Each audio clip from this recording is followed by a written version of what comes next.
Hello दोस्तों, मैं अपने यूट्यूब चैनल की तरफ से सभी लोग का मैं स्वागत करती हूँ। और एक पति पत्नी का नोक झोंक गीत मैं बहुत ज़बरदस्त सुनाने जा रही हूँ। अगर अच्छा लगे तो कमेंट में ज़रूर बताना और भर भर के आशीर्वाद प्यार दुलार ज़रूर देना। सब लोग से मेरा यही रिक्वेस्ट है। एक पति अपनी पति से क्या कहती है। लाल की पियर की हरियर की सड़िया की दए राजा। लाल की पियर की हरियर की सड़िया की निदाहे राजा।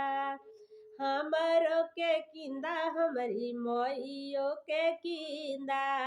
हमरो के किंदा हमारी मोइयो के किंदा। एक दिन जाइब नाई हरावा बड़ैया तोहर करवे राजा। एक दिन जाइब नाई हरावा बड़ैया तोहर करवे राजा। अरे लाला की पियर की हरियर की सड़िया किंदाए राजा।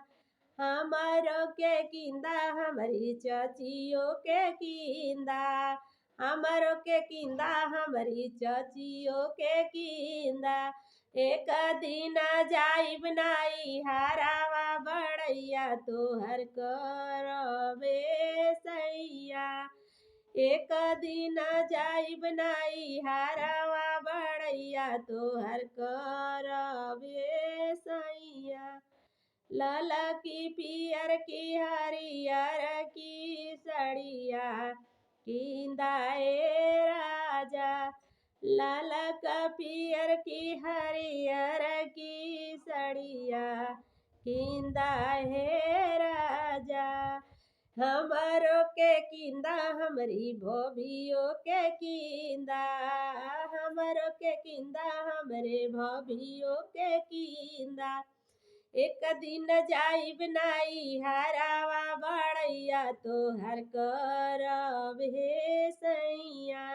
एक दिन जाइब नाई हरावा बड़ैया तोहर करवे राजा। हेलो दोस्तों, मेरा गीत कैसा लगा आप लोग कमेंट में ज़रूर बताना और भर भर के आशीर्वाद प्यार दुलार ज़रूर देना। सब लोग से मेरा यही रिक्वेस्ट है। मेरा वीडियो फुल वॉचिंग करके देखना, तभी गाना का आनंद आएगा।